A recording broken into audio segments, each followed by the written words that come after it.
오늘 특집은 한 장면에서 시작된 이야기입니다. 일본 교토의 한 명문 사립고 국어 교사가 자신의 스마트폰으로 찍어 올린 단 3분짜리 지하철 영상이 일본 사회와 교육계를 흔들며 뜨거운 논쟁을 촉발했습니다.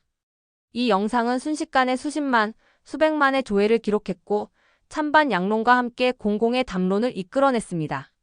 우리는 이번 사건을 단순한 바이럴 영상으로만 보지 않습니다. 한 개인의 목격이 어떻게 집단적 성찰과 제도적 반응을 불러오는지, 그리고 교육 현장 미디어 정치가 어떻게 서로 맞물려 반응하는지를 추적합니다.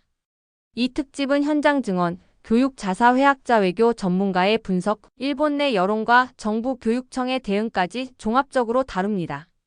뉴스룸은 지난 한 달 동안 관련 인물들을 취재했고 오늘 그 결과를 심층 리포트로 전합니다. 사건은 단순했습니다. 교토의 한 명문 사립고 국어교사 사토 겐지 가면과 수학 여행 중 서울 지하철 안에서 찍은 30초 내외의 스마트폰 영상 한 편을 자신의 계정에 올렸습니다. 영상에는 노약자석에 앉아있던 노인들에게 젊은 승객들이 동시에 자리 양보를 하는 장면, 그리고 자연스럽게 도움을 주는 일상 풍경이 담겨 있었습니다. 사토 선생은 영상에 간단한 설명을 붙이고 업로드했습니다. 제목은 단순히 서울 지하철에서 본 광경이었습니다. 하지만 반응은 예상보다 훨씬 컸습니다.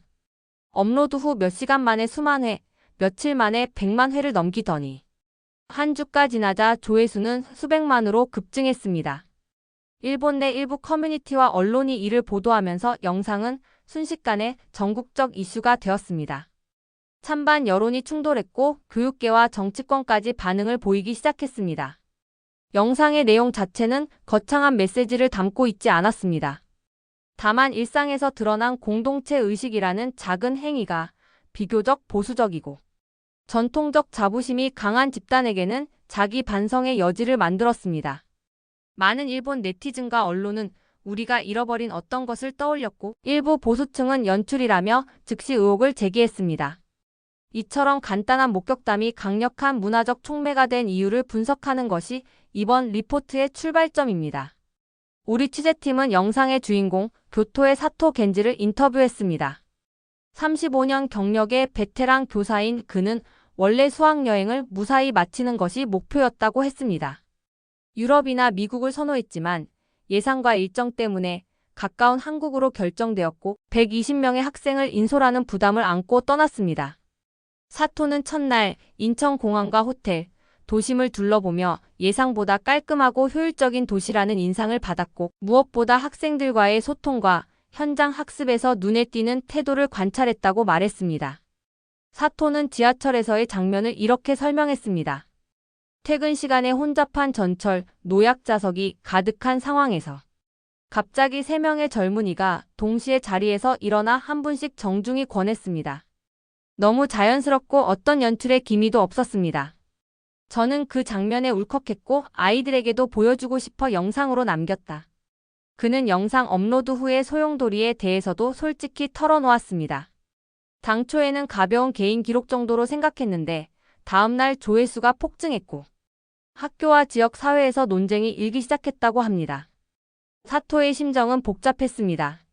그는 일본에서 학생들을 가르치며 자주 느끼는 답답함, 공동체 의식에 관한 고민이 있었는데 그저 목격담을 나눴을 뿐인데 이렇게 반향이 클 줄은 몰랐다고 말했습니다.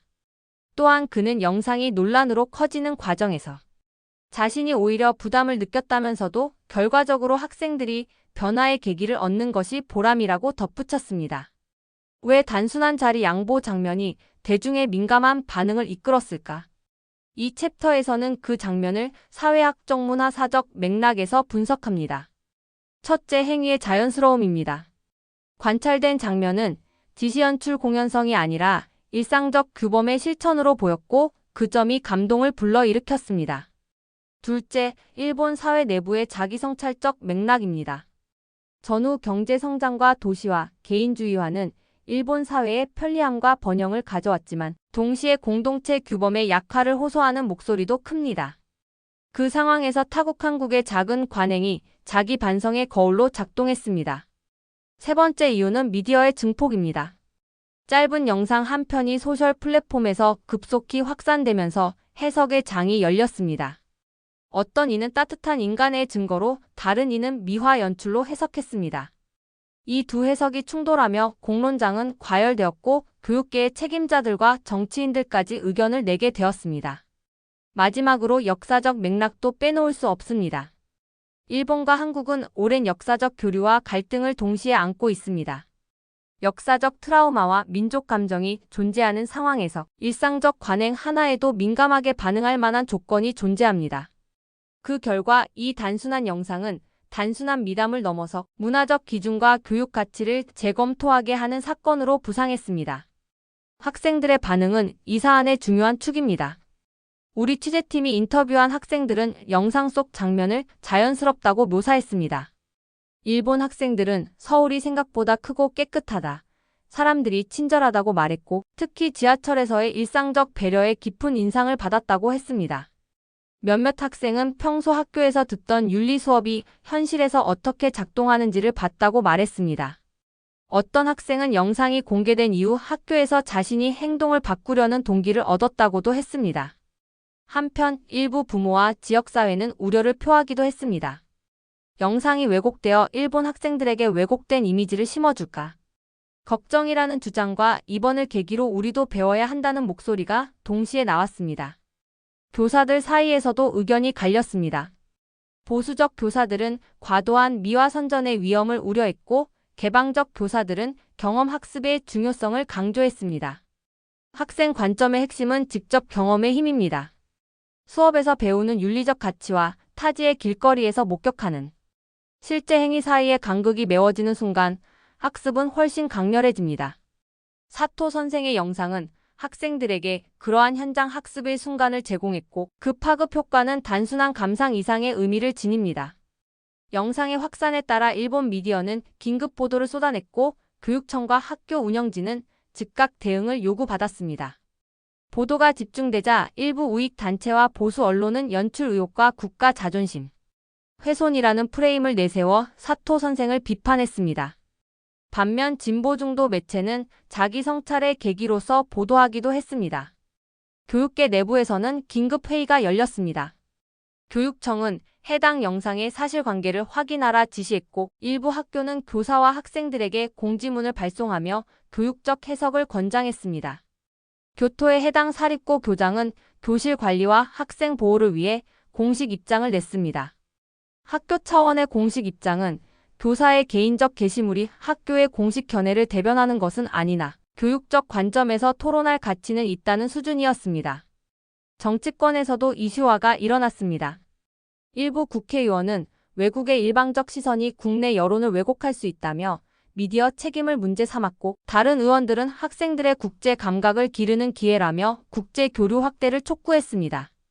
이런 다층적 반응은 사건을 단순한 바이럴 이슈에서 국가적 담론으로 끌어올렸습니다.